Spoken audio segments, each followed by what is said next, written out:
प्रभु यीशु मसीह के नाम में आप सभी को मेरा सलाम। आज की सुबह हम जो विषय पढ़ने जा रही है बहुत ही जटिल है और इसका जो टाइटल आपने पढ़ा है बीवेयर ऑफ डॉग, कुत्तों से सावधान। जी हाँ, ये बहुत ही जटिल विषय है और मैं चाहता हूँ कलीसिया इस विषय को ध्यानपूर्वक सुने, सीखे और परमेश्वर के मार्ग में आगे बढ़े। क्या आपने घरों के बाहर ऐसा बोर्ड पढ़ा है? बहुत सारे घरों के बाहर एक बोर्ड लगा होता है, बीवेयर ऑफ डॉग, कुत्तों से सावधान। हमारे यहाँ कुत्ते हैं, कुत्तों से सावधान। आपको पता है ये बोर्ड देखते बराबर मुझे बड़ा डर लगता है कि उस घर में जब हमें प्रवेश करना है, जाना है, तो बहुत डर लगता है कि भाई यहाँ पे कुत्ते होंगे और ये फिर भौंकेंगे और फिर पता नहीं क्या क्या होगा आगे। तो मैं कई बार ऐसा होता है कि उन घरों में प्रवेश करते समय एक एक्टिंग करता हूँ कि भाई मुझे कोई डर नहीं लगता है कुत्तों से, है ना। और कुत्तों को समझ में आता नहीं है कि मैं एक्टिंग कर रहा हूँ करके, इस कारण सारा मामला ठीक रह जाता है। सो मेरे प्यारों, मैं तो एक मजाक कर रहा था, लेकिन जिन कुत्तों की बात आज बाइबल में कर रहे हैं ये वो नहीं जो हमारे घरों में हम पालते हैं, डोमेस्टिक एनिमल जो होते हैं इनको पालते हैं, ये इनकी बात नहीं हो रही है। कुछ और बातें हैं जिनको समझना है। घर के बाहर इसलिए बोर्ड लगाया था वहां पर क्योंकि यहाँ कुत्ते हैं, इनसे सावधान रहना है। एक ऐसा ही बोर्ड बाइबल में भी हमें दिखाई पड़ता है। बाइबल में भी सावधानी का ये बोर्ड लगाया है और ये बोर्ड लगाया है फिलिपियों की पत्री अध्याय 3 और वचन 2 में। फिलिपियंस चैप्टर 3 वर्स 2 में एक बोर्ड लगाया है, परमेश्वर के वचन में एक बोर्ड लगाया है। मैं आपके लिए पढ़ना चाहता हूं और हम जल्दी से इसको समझने का प्रयास करेंगे। 3:2 में ऐसा लिखा है, कुत्तों से चौकस रहो, उन बुरे काम करने वालों से चौकस रहो, उन काट-कूट करने वालों से चौकस रहो, सावधान रहो, ऐसा बताया गया है। 3 अलग अलग बातें बताई गई है। कुत्तों से चौकस रहो, बुरे काम करने वालों से चौकस रहो और काट-कूट करने वालों से चौकस रहो। दरअसल इसके पीछे की पृष्ठभूमि हमें जानना पड़ेगा, तब हम इस वचन को प्रॉपर रूप से हम लोग समझ पाएंगे।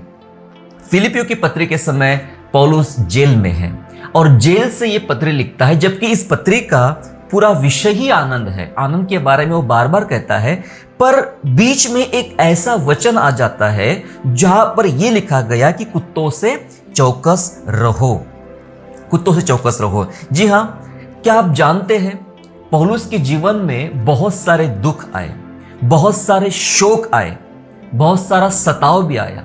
बहुत सारे दुख, बहुत सारा शोक, बहुत सारा सताव के पीछे का कारण, मुख्य कारण यह था कि सुसमाचार को जिन लोगों ने विकृत किया था, सुसमाचार को विकृत किया था, उनकी वजह से पौलुस के जीवन में ये शोक और दुख और सताव का सामना हुआ। जी हां, सुसमाचार को विकृत करना मतलब बिगाड़ देना, खराब कर देना।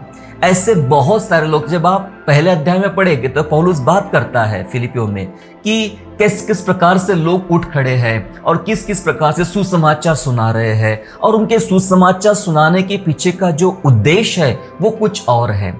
बहुत सी बातें पौलुस बात करता है इस पत्री में, लेकिन जो उसके जीवन में दुख आया है, शोक आया है, सताव आया है, ये ऐसे लोगों की वजह से है जिन्होंने सुसमाचार को विकृत किया है या सुसमाचार को उन लोगों ने बिगाड़ दिया है। ऐसे लोगों के कारण पौलुस बहुत शोकित था। जब वह कलीसिया के बारे में बात करता है, कलीसिया से वो तीव्र प्यार करता था। जी हाँ, बहुत ही ज्यादा प्यार करता था और ये प्यार करने के कारण उसका जी टूटता था कलीसिया के लिए। वो कहता है अपने वचन में कि जब तक तुम मसीह का स्वरूप ना बन जाओ, मैं तुम्हारे लिए जच्चा की सी पीड़ा सहन करता हूं। इसका मतलब यह है कि पौलुस बहुत दुख उठा रहा है, बहुत प्यार कर रहा है कलीसिया से, कलीसिया को बनाने के लिए। लेकिन इस पवित्र सिद्धांत जो सुसमाचार के सिद्धांत है, जी हां, यीशु के सुसमाचार के जो सिद्धांत है, इस सिद्धांत को जो विकृत करने वाले लोग हैं, उन विकृत करने वाले लोगों को वो इस शब्द से संबोधित करता है, कुत्ते। वो उनको कुत्ते कहता है, कुत्ते शब्द से संबोधित करता है और बुरे काम करने वाले ऐसा शब्द संबोधित करता है क्योंकि वो कलीसिया से बहुत प्यार करता है। सीधी बात है कि जब आप किसी वस्तु से, किसी व्यक्ति से, किसी बात से बेहद प्यार करते हैं और उस बात को बिगाड़ने के लिए बहुत सारे लोग आते हैं, तो आपकी मनोदशा क्या होती है? पौलुस की मनोदशा कुछ ऐसी यहाँ पर थी। इस कारण पौलुस उन लोगों को जिन्होंने सुसमाचार को विकृत किया है, सुसमाचार को बिगाड़ दिया है, ऐसे लोगों को वह कुत्ते करके संबोधित करता है और बुरे काम करने वाले करके संबोधित करता है। सिचुएशन बड़ी खराब थी उस समय। जब आप पौलुस की उन 13 पत्रियों के बारे में बात करें, पढ़े और ये बात करें कि पौलुस ने सुसमाचार की सेवकाई कैसे किया, कलीसिया की स्थापना कैसे किया, और इन कलीसियाई स्थापना के दौरान उसे जिन जिन बातों की तकलीफ हुई, जिन जिन लोगों ने सुसमाचार को बिगाड़ने का प्रयास किया, कलीसिया को तोड़ने का प्रयास किया, ऐसे बहुत सारे उदाहरण पौलुस की पत्रियों में हमें दिखाई पड़ते हैं। बहुत सारे लोगों ने दुख पहुंचाया कलीसिया को। इस बात से आहत था पौलुस, इस बात से आहत था, इस बात से दुखी और शोकित भी था। उसके शोक का कारण यहां पर है, इसीलिए वो ऐसे लोगों को, जिन लोगों ने सुसमाचार को बिगाड़ डाला है, परमेश्वर के सच्चे समाचार को बिगाड़ डाला है, ऐसे लोगों को बुरे काम करने वाले और कुत्ते करके वह संबोधित कर रहा है। तो मेरे प्यारो, यहां जो बात या हमारे घरों के पालतू कुत्तों की बात नहीं हो रही है, बात हो रही है उन लोगों की जिन्होंने सुसमाचार को बिगाड़ दिया है। तो यहां पहले बोला गया कुत्ते से चौकस रहे, फिर बोला गया है बुरे काम करने वालों से चौकस रहे, और फिर बोला गया है उन काटकूट करने वालों से चौकस रहे। अब ये काटकूट करने वाले कौन लोग हैं जिनके बारे में हमें जानना पड़ेगा, जिनके विषय में पौलुस तीसरे शब्द कहता है कि इन काटकूट करने वालों से भी चौकस रहे। दरअसल ये यहूदियों का एक दल था। यहूदियों में से कुछ ऐसे लोग थे जिन लोगों ने, जहां प्रभु यीशु मसीह का सुसमाचार बढ़ रहा था, तेजी से कलीसिया की तरफ लोग बढ़ रहे थे, लोग तैयार हो रहे थे, कलीसिया तैयार हो रही थी, और इस बात से यहूदी लोग आहत थे कि हमारे पंथ को मानने वाले लोग अभी कम हो रहे हैं, और जिस पंथ के बारे में पौलुस प्रचार करता है उसको मानने वाले लोग ज्यादा हो रहे हैं। तो वे यहूदी लोग जो थे, वे यहूदी लोग कलीसिया, जो नए विश्वासी कलीसिया बनते थे, उनके पास जाके बात करते थे, देखो भाई उद्धार तो आपका होगा, सही है, क्योंकि उद्धार का ही समाचार फैलाया जा रहा था, लेकिन उद्धार प्राप्त करने के लिए खतना करना जरूरी है। नो खतना नो उद्धार। खतना ही एकमात्र ऐसा माध्यम है जिसके द्वारा आप उद्धार की प्रोसेस को पूरी कर सकते हो। यदि आप खतना नहीं करते हो, पुराने नियम की उस व्यवस्था को जो मूसा के द्वारा दी गई थी उसको आप पूरा नहीं करते हो, तो आपका उद्धार नहीं हो सकता है। और इसलिए वे कलीसिया पर दबाव बनाते थे, और बहुत सारे लोग बिगड़ भी चुके थे। इस शिक्षाओं में वे प्रवेश कर चुके थे, आ चुके थे कि भाई वो एक तरफ प्रभु यीशु मसीह का भी नाम लेते थे, और दूसरी तरफ में उस व्यवस्था जो पुराने नियम की थी, जो खतना वाली व्यवस्था थी, उसका भी वे लोग पालन करते थे। और ऐसे लोग कलीसिया में घुस आए थे और कलीसिया को वे लोग बिगाड़ रहे थे। इसलिए पौलुस कहता है कि इन काटकूट करने वालों से भी हमें सावधान रहने की आवश्यकता है, क्योंकि बाइबल हमें यह सिखाती कि हमारा उद्धार कर्मों से नहीं होगा, हमारा उद्धार व्यवस्था से नहीं होगा, हमारा उद्धार नीति नियमों से नहीं होगा, हमारा उद्धार यीशु मसीह के पवित्र अनुग्रह से होगा, हमारा उद्धार यीशु की दया से होता है। ये इफिसियों की पत्र में हमें सिखाया गया है। इस कारण पौलुस यहां पे बात कर रहा है कि कुत्तों से चौकस रहो, जो सुसमाचार को बिगाड़ रहे उनसे चौकस रहो, जो बुरे काम कर रहे, कलीसिया में आकर सुसमाचारी रूप से बुरे काम कर रहे हैं उनसे चौकस रहो, जो झूठी शिक्षाएं, झूठा प्रचार लेके आ रहे हैं उनसे चौकस रहो। ये बातें पौलुस के इस पत्र में लिखी गई है। क्या आप जानते हैं ऐसा ही खतरा आज के इस युग में भी मंडला रहा है? क्या आप समझते हैं ऐसे खतरों से कलीसिया गुजर रही है? मैं कहता हूं नए विश्वासी, नए लोग, नई कलीसियाएं इन खतरों से बहुत ज्यादा गुजर रही है। जी हां, बहुत खतरा बन पड़ा है। क्या खतरे हैं? खतरों को समझिए, फिर और आगे हम पढ़ेंगे ये कुत्तों के विषय में और क्या लिखा गया है बाइबल में। खतरा आज का ये है लुभावना प्रचार। लुभावना प्रचार। अब लुभावना प्रचार क्या है? एक ऐसा प्रचार जो आपको सुनने में बहुत अच्छा लगता है, एक ऐसा प्रचार जिसको सुनकर आपको आनंद आता है, एक ऐसा प्रचार जिसको सुन के आपका मन प्रफुल्लित हो जाता है और आपके लाइफ में कुछ चीजें, आशीषें, ये सब आना शुरू हो जाती है। इसे कहते हैं लुभावना प्रचार। जबकि पौलुस कहता है मेरे प्रचार में कोई लुभावने वाली बातें नहीं है।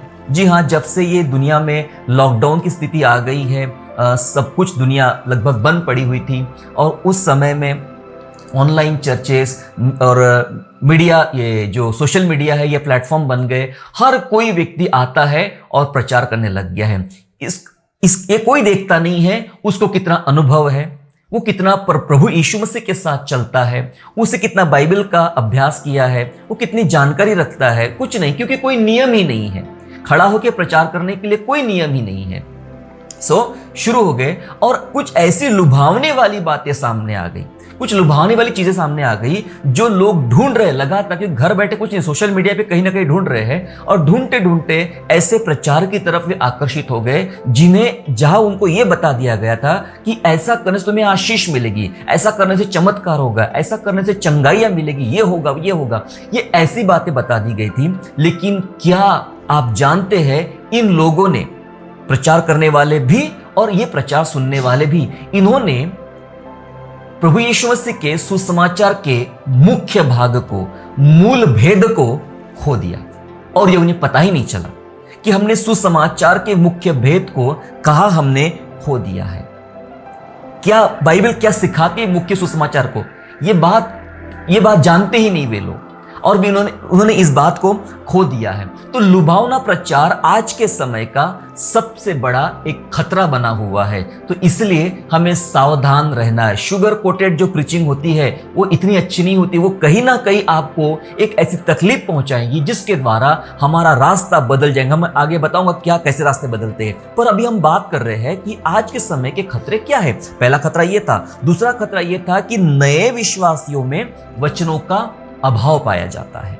ये बहुत बड़ा खतरा है मेरे प्यारों। भीड़ आ रही है। कई बार हम जो लोग प्रचार करते हैं यानी रिपोर्ट देते हैं कि हमारी सभा में 10,000 लोग आए, 50,000 लोग आए, 1 लाख लोग आए, बहुत अच्छा लगता है, उनको बड़ा आनंद होता है कि हमारी सभा में इतने लोग आए। और जो लोग देख रहे हैं टीवी पर या जहां पर भी देख रहे हैं, ओहो इतनी बड़ी भीड़ आ रही, इतने सारे लोग आ रहे हैं, सो इनसे वो खुश होते हैं कि देखो प्रभु के पास कितने लोग आ रहे हैं। पर और भी सच्चाई हमें जानने की आवश्यकता है। क्या ये वही लोग हैं जो सचमुच प्रभु को ढूंढ रहे हैं?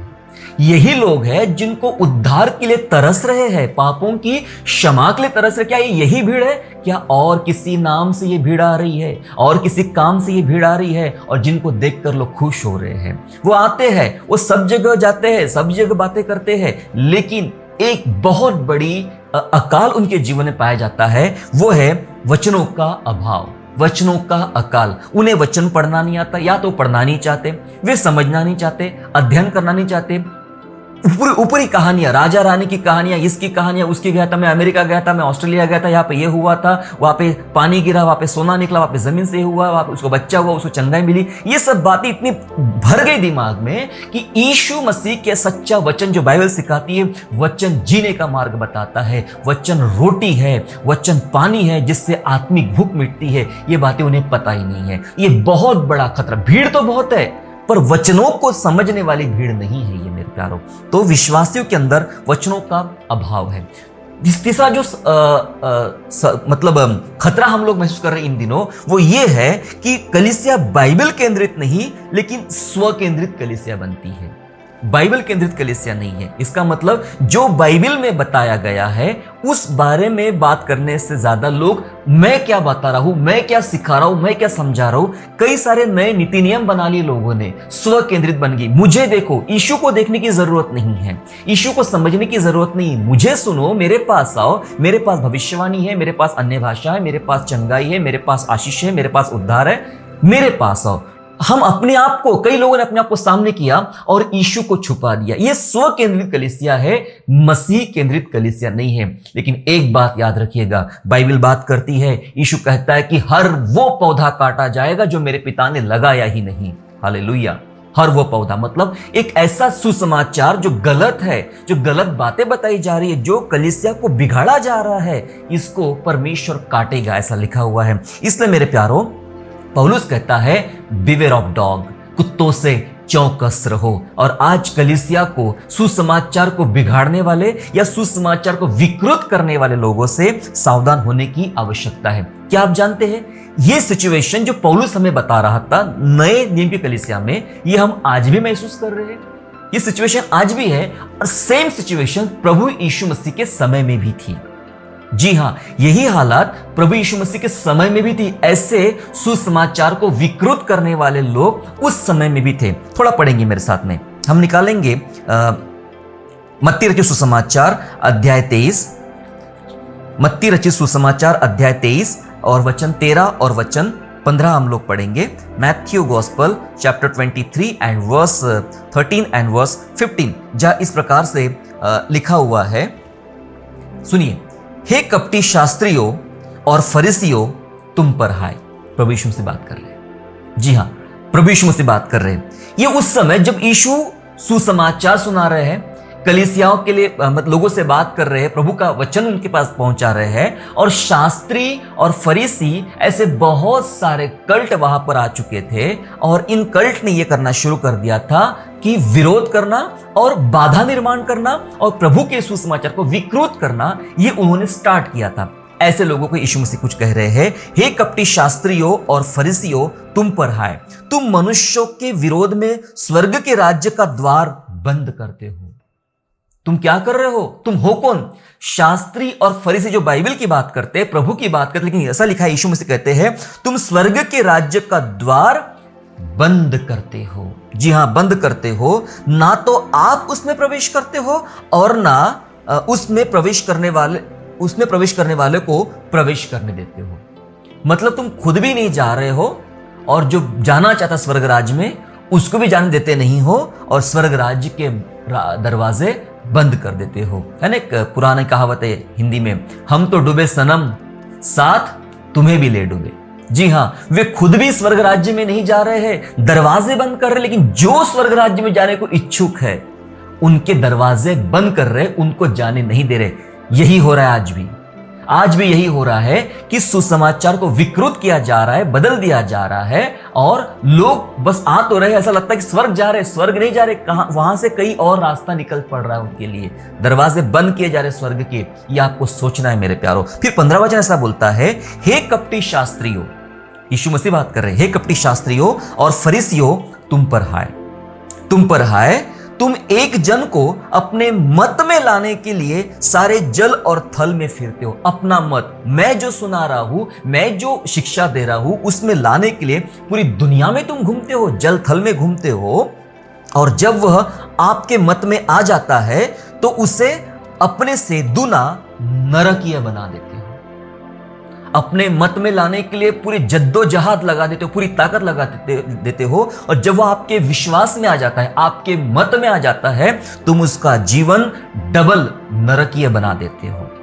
जी हां, ये प्रॉब्लम आज पूरी दुनिया में चल रही मेरे प्यारो। लोग यीशु मसीह के साथ, मतलब भीड़ ऐसी है, मैं आपको बताना चाहता हूं, ऐसी भीड़ आ रही है, बहुत भीड़ आ रही है सभाओं में, कलीसिया में, यहां वहां, लेकिन ये भीड़ प्रभु के वचन को नहीं समझ रही है, प्रभु के वचन को नहीं जान रही है। फिर उसकी वजह क्या, उसका कारण क्या हो रहा है? उसका कारण यह हो रहा है कि कई ऐसे भेड़िए दुनिया में घूम रहे हैं, जिनका नाम मैं कल्ट रखा हूं। कल्ट है, ऐसे बहुत सारे कल्ट दुनिया में घूम रहे हैं, बहुत सारे कल्ट, जिनकी मैं यहाँ इस प्लेटफॉर्म पे मैं चर्चा करना चाहता नहीं हूं। बहुत सारे कल्ट घूमते हैं, और वे ऐसे विश्वासियों को पकड़ते, उनके घर घर जाते हैं, और उनके घर जाके बाइबल से खोल खोल के कुछ ऐसी ऐसी बातें बताते हैं कि उनका विश्वास पूरा बदल दिया जाता है। मैं आपको बताना चाहता हूं, बहुत सारे लोग प्रभु से दूर हो गए हैं, बाइबल की ही गलत शिक्षा में चले गए। मतलब लोगों ने बाइबल से गलत शिक्षा उनको दिया, और लिखा है वचन में कि तुम ऐसे, जब तुम्हारे मत में आ जाता है तो तुम उनका जीवन डबल नरकीय बना देते हो, और उनका जीवन नरकीय हो जाता है। ये यीशु मसीह के समय भी यही प्रॉब्लम चल रही मेरे प्यारो। इसलिए बाइबल हमें सिखा रही है कि कुत्तों से चौकस रहो, मतलब उनसे चौकस रहो जो सुसमाचार को बिगाड़ रहे हैं और सुसमाचार को विकृत कर रहे हैं। एक दूसरा सुसमाचार की बात होती है बाइबल में, जो सुसमाचार यीशु मसीह का नहीं है। मैंने शायद एक बार बताया था इस बात को कि लोगों के पास नकली यीशु है, नकली पवित्र आत्मा है, नकली सुसमाचार भी है। वचन में लिखा हुआ ऐसा कुरिन्थियों की पुस्तक में। लेकिन यहां पर एक दूसरे सुसमाचार की बात हो रही, मतलब ऐसा सुसमाचार जो प्रभु यीशु मसीह का है ही नहीं, वो कुछ और सुसमाचार है। इसको समझना पड़ेगा हमें, और समझने के लिए हम चलेंगे गलातियों की पत्री अध्याय 1 और वचन 6 से वचन 9 तक। गलातियंस चैप्टर 1 एंड वर्स 6 to 9, जहां इस प्रकार से लिखा है, सुनिएगा। यहां गलीतियों की कलीसिया में पौलुस को काफी तकलीफें हुई थी, हमें समझना पड़ेगा। सुनिए, यह लिखा है, मुझे आश्चर्य होता है कि जिसने तुम्हें मसीह के अनुग्रह से बुलाया उससे तुम इतनी जल्दी फिरकर और ही प्रकार के सुसमाचार की ओर झुकने लगे हो। तुमको मसीह ने बुलाया है और तुम दूसरे ही प्रकार के सुसमाचार की तरफ झुकने लगे हो। कलीसिया को संबोधित किया जा रहा है मेरे प्यारो, ठीक है। आगे लिखा है, परंतु वह दूसरा सुसमाचार है ही नहीं। सुन लीजिएगा, यीशु मसीह के सुसमाचार के अलावा और कोई सुसमाचार मिलावट करके, जी हां, मिलावट जब आ जाती है तो बड़ी प्रॉब्लम बन जाती है। कभी भी कोई शुद्ध वस्तु के साथ कोई मिलावट करने का प्रयास ना करें। उसके अंदर कुछ मिलावट कर दे तो शुद्ध वस्तु भी अशुद्ध हो जाती है। यही मिलावटी सुसमाचार। लिखा है, दूसरा सुसमाचार है ही नहीं, पर बात यह है कि कितने ऐसे जो तुम्हें घबरा देते हैं, कितने ऐसे हैं तुम्हें घबरा देते हैं और मसीह के सुसमाचार को बिगाड़ना चाहते हैं। सुन लीजिएगा, कलीसिया के भीतर यह भी हो रहा है। हमने बहुत सुन लिया, प्रभु आशीष देता है, प्रभु बचाता है, प्रभु काम कर रहा है, पर क्या आप ये भी जानते हैं भीतरी खतरे हैं मेरे प्यारों, भीतरी खतरे। लिखा है, मसीह के सुसमाचार को लोग बिगाड़ना चाहते हैं, ऐसा दूसरा सुसमाचार है ही नहीं। फिर आगे, परंतु यदि हम या स्वर्ग से कोई दूत भी उस दूसरे उस सुसमाचार को जो छोड़ हमने तुमको सुनाया है, कोई और सुसमाचार तुम्हें सुनाए तो श्रापित हो। सुन लीजिएगा, पौलुस कह रहा है, जो सुसमाचार मैंने मतलब प्रेरितों ने तुमको सुनाया है पवित्र आत्मा से भरकर, यदि इसके अलावा कौन सुनाएगा? स्वर्ग का कोई दूत आएगा और वो कोई अलग सुसमाचार सुनाएगा या और भी कोई व्यक्ति अलग सुनाएगा, तो वो सुसमाचार है ही नहीं, वो तुमने सुनना नहीं है और ऐसा सुनाने वाला व्यक्ति श्रापित हो। ठीक है, श्रापित हो। श्रापित हो, जहां पे ग्रीक में एक शब्द लिखा गया है अनाथेमा। इसके बाद में समझाऊंगा मैं अनाथेमा का मतलब क्या है ग्रीक में, यूनानी शब्द में अनाथेमा। श्रापित हो जो तुम्हें स्वर्ग से भी अगर कोई ऐसा सुसमाचार सुनाएगा तो। नवा वचन ऐसा बोलता है, जैसा हम पहले कह चुके हैं वैसा ही अब फिर कहता हूं कि उस सुसमाचार को छोड़ जिसे तुमने ग्रहण किया है, यदि और कोई सुसमाचार सुनाता है तो श्रापित हो। बस वापस वही शब्द आता है, श्रापित हो, अनाथेमा, वही शब्द आता है, श्रापित हो। दूसरा सुसमाचार है ही नहीं। ठीक है, यीशु मसीह का सुसमाचार जो जहां लिखा गया है कि प्रभु यीशु मसीह की विषय में सबसे पहले भविष्यवाणियां की गई थी भविष्यवक्ताओं के द्वारा, फिर वो पवित्र कुंवारी मरियम के द्वारा पैदा होता है, फिर लिखा गया है बाइबल में कि हमारे खातिर वो मारा गया, गाड़ा गया और तीसरे दिन मृतकों में से जी उठा और आसमान में स्वर्गारोहण उसका हुआ और वो स्वर्ग में चला गया। और बाइबल का सुसमाचार हमें यह सिखाता है कि उसके नाम पर जो विश्वास करेंगे, पापों की क्षमा मांगेंगे, उन्हीं का वह उद्धार करेगा। ये बेसिक सुसमाचार का एक स्ट्रक्चर है जो बाइबल हमें बात करती है। लेकिन यहां दूसरे सुसमाचार की बात हो रही। अब ये दूसरा सुसमाचार होता क्या, थोड़ा समझेंगे, फिर श्रापित के बारे में समझेंगे, अनाथेम के बारे में समझेंगे, अनाथेमा के बारे में। जी हां, क्या है, कई बार दूसरा सुसमाचार कैसा आ जाता है, मिलावटी, बिगाड़ने वाला सुसमाचार। ठीक है, सुसमाचार को विकृत कैसे किया जाता है आपको बताना चाहता हूं मैं। लोग नीति नियम को, लोकल नीति नियम को बाइबल के साथ शामिल कर देते हैं। लोकल नीति नियम क्या होते हैं? कई जगह देख लीजिएगा आप, जैसे देश बदल जाते हैं, संस्कृति बदल जाती है, भाषाएं बदल जाती है, लोकल कल्चर बदल जाता है, लोगों ने वैसा ही सुसमाचार को या बाइबल को बदल डाला। कोई आपने सुने होंगे ऐसे लोग, हमारे यहां तो ये नहीं चलता, हमारे चर्च में ये नहीं चलता, हमारे समुदाय में ये नहीं चलता, हमारी भाषा वाले में ये नहीं चलता, वहां ये चलता है। यही सब बातें होती है। आप पूरी दुनिया घूम के देख लीजिए, जहां जाओगे वहां बहुत कुछ नया नया दिखेगा। वहां की लोकल कल्चर को या लोकल बातों को उन्होंने बाइबल के साथ शामिल करने का प्रयास किया। अगर सिंपल सी बात कर लूं मैं कि हमारे देश में शादियां होती है, मसीह शादियों की बात होती है। जब शादियां होती है, पूरा हिंदुस्तान घूम लीजिएगा आप, दक्षिण भारत में जाइए वहां की शादी कुछ अलग तरीके से होती है, पंजाब में जाइए वहां की कुछ अलग होती है, गुजरात में जाइए वहां कुछ अलग होती है, महाराष्ट्र में जाइए वहां कुछ अलग होती है, उत्तर भारत में जाइए, वेस्ट बंगाल में जाइए वहां कुछ अलग होती है। बहुत सारी भिन्नताएं पाई जाती है। क्या होता क्या है? होता यह है कि बाइबल के कुछ नीति नियमों को लोकल नीति नियमों के साथ में मिक्स कर दिया गया और कहते अब हम बाइबल मानते हैं, बाइबल चलाते हैं या बाइबल के द्वारा जीते हैं, है ना। कई कहते हैं मुझे ये करना चाहिए, शादी में हम ये लगाते, वहां पे ये लगाते, और उन सब चीजों के लिए प्रार्थना भी की जाती है, प्रार्थना करके सब चीजें की जाती है। इसका मतलब क्या है? इसका मतलब यह है कि जो पवित्र सिद्धांत बाइबल के थे, उस पवित्र सिद्धांतों के साथ हमने कुछ अपने व्यक्तिगत पर्सनल लोकल लेवल के सिद्धांत हमने उसके अंदर मिक्स कर दिए, और उन सिद्धांतों को मिक्स करके हम आज लोगों के सामने बांट रहे हैं।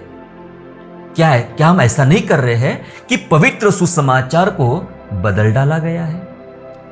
बाइबल का, यीशु का सुसमाचार, जिसके अलावा कोई सुसमाचार है ही नहीं, उसको बदल डाला गया है। जी हां, अगर ऐसा हो रहा है तो बहुत मुश्किल दौर से कलीसिया गुजर रही है। जो पुराना कल्चर या पुरानी रीति रिवाज, उन सबको बाइबल के साथ मिलावट करने का प्रयास किया जा रहा है। इसे कहते हैं दूसरा सुसमाचार। समझना पड़ेगा। फिर कई बार ऐसा होता है, चर्च बचाने के लिए सत्य नहीं बताया जाता, लोग बचाने के लिए, चर्च बचाने के लिए सत्य नहीं बताया जाता है। इसका मतलब यह होता है कि जब कभी आप गलत कार्य कलीसिया के भीतर करते हो, अपने लोगों के भीतर करते हो, अपने समुदाय के भीतर करते हो, और आप कोशिश करते हो कि मुझे कोई डांटे नहीं, मुझे कोई टोके नहीं। अगर किसी ने टोक दिया, इसका मतलब यह होगा कि भाई मैं आप पर केस कर दूंगा, कलीसिया पर केस कर दूंगा, लोगों पर केस कर दूंगा, झगड़ा हो जाएगा, तमाशा हो जाएगा।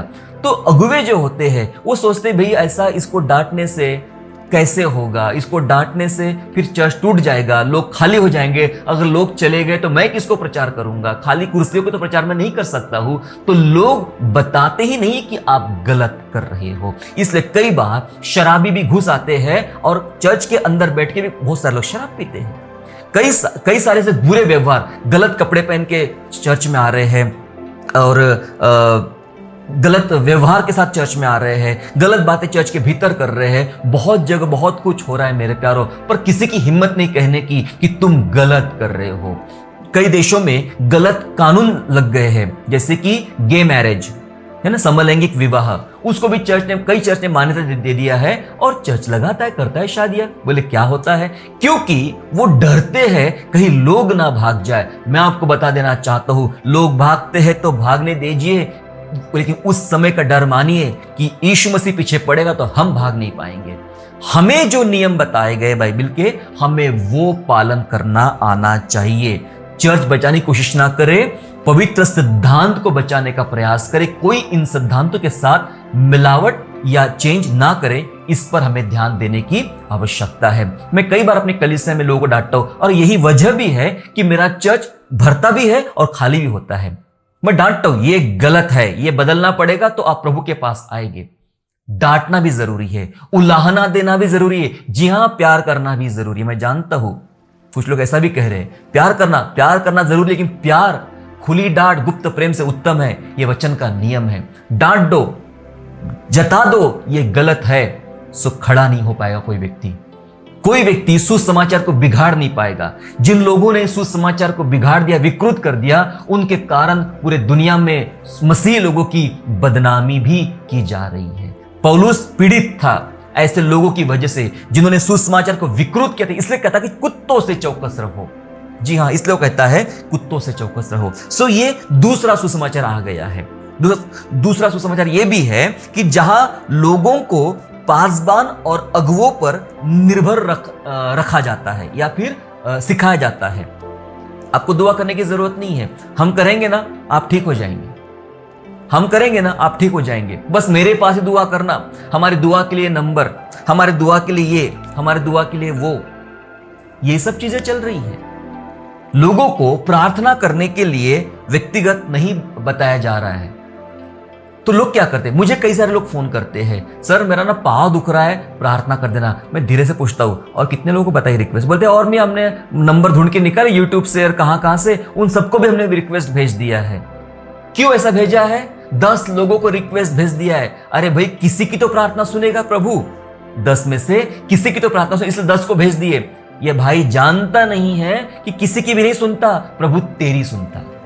तू तो बोल एक दिन प्रभु के सामने, पश्चाताप के साथ बैठ, पवित्र जीवन करके बैठ और तू टूटे फूटे शब्दों की प्रार्थना कर, तेरी ही प्रार्थना सुन लेगा, तुझे तेरी प्रार्थना से ही चंगाई मिलेगी।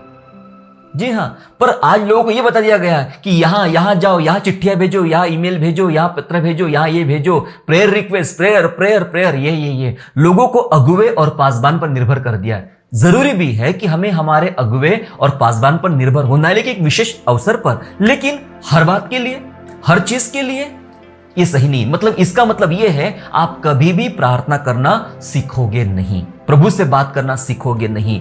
कलीसिया इस टाइप से, मतलब दूसरा सुसमाचार आ गया है, लोग बदलते चले जा रहे हैं। आज चीजों के पीछे दाम लगाया जाता है, प्रार्थना करने का भी पैसा मांगा जाता है। हो रहा है, आप प्रार्थना कर देंगे, आपको पैसा भेजना पड़ेगा, आपकी लाइफ में कुछ चमत्कार हो गया, आपको दान देना पड़ेगा, कई साथ, क्योंकि ये सब चल रहा है। दूसरा सुसमाचार आ चुका है, लोग बात करते हैं यीशु मसीह की आशीष लो, यीशु आपको चंगा करता है, नीचे हमारा अकाउंट नंबर आ रहा है, उस पर अपने बीज आप बो सकते। भैया, बाइबल में कहा बोला गया है कि जब आप प्रार्थना करोगे, वचन प्रचार करोगे, तो उसके बदले में आपको पैसा भी मांगना है। जबकि बाइबल बात करे, चाहे पुराना नियम ले लो, नया नियम उठा के देख लो, बाइबल बात करती है, क्या बोला था एलीशा ने, किसको? नामान कोढ़ी को, जब वो बहुत सारा पैसा चीजें लेकर आया, तेरा पैसा लेके तू यहां से निकल, उसने बार बार रिक्वेस्ट किया। नामान ने चंगा होने के बाद, सर प्लीज रख लीजिए, प्लीज रख लीजिए, तू निकल यहां से, तुझे तेरा मुझे एक पैसा नहीं चाहिए। चंगाई लेके, एक फूटी कौड़ी ना देके वो आशीष लेकर चला गया। नया नियम में भी लोग पोतलियां भर भर के पैसा लाते थे प्रेरितों के पास, भाई रख लीजिए ना, हमको ये दान दे दीजिए, हमको विश्वास में ले लीजिए, हमको सेवकाई में ले लीजिए। कई चेलों ने डांटा, तुम्हारा पैसा लेके तुम यहां से चले जाओ। गेहजी ने लालच किया, फंस गया। यहूदा इस्करियोती ने लालच किया, फंस गया। हमें नहीं सिखाया गया कि भाई मैं दुआ करूंगा तो नीचे आप बीज जरूर भेजना, हमारा अकाउंट नंबर। आजकल तो बहुत नया चलता है कि जितना मेरा फोटो नहीं आएगा उतना बड़ा सा एक QR कोड आता है स्क्रीन के ऊपर, QR कोड, बस स्कैन करो और पैसा आपको गूगल पे करो, पेटीएम करो, चला जाएगा। ये हो क्या रहा है भैया? सुसमाचार का व्यापारीकरण क्यों हो रहा है? किसको बोला गया कुत्ता फिर पौलुस ने? किस बात से दुखी है पौलुस? क्यों सिखा रहा है कि दूसरा कोई सुसमाचार है ही नहीं? स्वर्गदूत भी आके ऐसा कह दे तो उसकी भी नहीं मानना, ऐसा लिखा है परमेश्वर के वचन में। जी हां, ये दूसरा सुसमाचार के प्रति हमें बचने की आवश्यकता है। जो कोई इन मूल सिद्धांतों को, यानी जो बाइबल के मूल सिद्धांतों को, सुसमाचार को और प्रेरितों की बातों को, जो प्रेरितों ने हमें वचन में सिखाया है, उन बातों को घटाए या बढ़ाए, तो बाइबल कहती वो शापित हो जाएगा। बाइबल कहती वो शापित हो जाएगा और उसका नाम जीवन के वृक्ष में से काट डाला जाएगा। मैं कोई आम बात नहीं बता। जब हमने गलतियों में पढ़ा कि शापित हो वह व्यक्ति, शापित हो व्यक्ति, उसका मतलब ही वही 2 बार 8 और 9 वचन में शापित हो का मतलब होता है, मैंने बताया था अनाथेमा। ये ग्रीक वर्ड है अनाथेमा। अनाथेमा का मतलब यह होता है कि ऐसा व्यक्ति जो परमेश्वर के श्राप के नीचे है और निश्चय वह उसका विनाश निश्चय होगा। उसका मीनिंग है ये कि वह व्यक्ति, अनाथेमा का मतलब होता है वह व्यक्ति जो परमेश्वर के शाप के तले है और निश्चय उसका विनाश पक्का है, कोई नहीं बचा पाएगा। जी हां, व्यापारीकरण करने से हमें बचना है, हमें अपने विश्वास को तैयार करना है। बाइबल कुछ बात कर रही है, एक भयंकर चेतावनी दे रही है इस दूसरे सुसमाचार को लेकर जो आज दुनिया में चल रहा है। मेरे साथ निकालेंगे रेवलेशन अध्याय 22, रेवलेशन प्रकाशित वाक्य चैप्टर 22 एंड वर्स 18 एंड 19, 18 और 19 वचन में देखिए इस प्रकार लिखा है। यह लिखा है, मैं हर एक को इस पुस्तक की भविष्यवाणी की बातें सुनाता हूं और गवाही देता हूं। यदि कोई मनुष्य इन बातों में से, इन जो पुस्तक में लिखी गई बाइबल में, इन बातों में से कुछ बढ़ाए तो परमेश्वर उन विपत्तियों को जो इस पुस्तक में लिखी है उस पर बढ़ाएगा। अगर बढ़ा चढ़ा के बता दिए तो क्या लिखा है, इस पुस्तक में जितनी विपत्तियां लिखी गई है वो उस व्यक्ति पर बढ़ाएगा परमेश्वर विपत्ति। आगे 19, यदि कोई इस भविष्यवाणी की पुस्तक की बातों में से कुछ निकाल डाले, ये नहीं बताना है मुझे, ये बताना है ना, ये नहीं बताना, ये निकाल देना है, निकाल डाले तो परमेश्वर उस जीवन के पेड़ और पवित्र नगर में से जिसकी चर्चा इस पुस्तक में है उसका भाग निकाल देगा। समझ रहे?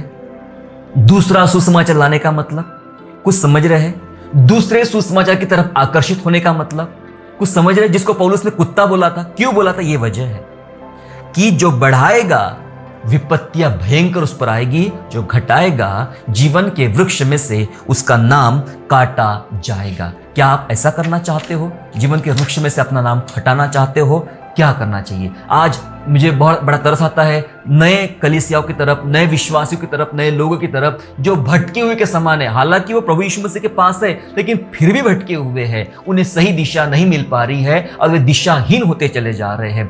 ऐसे समय में क्या करना चाहिए? कौन सी सावधानियां बर, जैसे मैं समझाया गया कि कुत्तों से सावधान रहो, तो अभी हमें सीखना है कौन सी सावधानियां हमें बरतना है या सावधानियां कैसी बरते। मैं 2-4 बातें जल्दी से बताना चाहता आपको, जो आपको समझ में आएगी और आपका आत्मिक जीवन के लिए लाभदायक होगी। क्या करना चाहिए?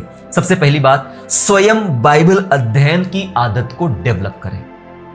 खुद बाइबल अध्ययन करना सीखे, चाहे कुछ भी हो। आप किसी भी कलीसिया के सदस्य क्यों ना हो, उससे कोई फर्क नहीं पड़ता। प्रभु यीशु मसीह ने सबके लिए आदेश है ये कि अपना बाइबल उठाओ और प्रभु के साथ व्यक्तिगत शांत मनन का समय बिताओ, है ना? शांत क्वाइट टाइम प्रभु के साथ बिताओ। बाइबल अध्ययन की आदत को डेवलप करें। खुद बाइबल स्टडी करना शुरू करें। बाइबल को बार बार पढ़े। मैंने बताया था कैसे एक साल में बाइबल आप कंप्लीट कर सकते हो, कैसे आप 4 ही अध्याय पढ़ के कितना सुंदर आप समझ सकते हो।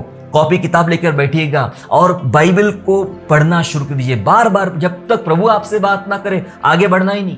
उसको समझना है प्रभु मुझसे इस वचन के द्वारा क्या बात कर रहा है, तो अपनी बाइबल अध्ययन की आदत को आप खुद डेवलप करें। उसके बाद दूसरा काम जो करना है, बाइबल स्कॉलर्स की किताबें पढ़ें।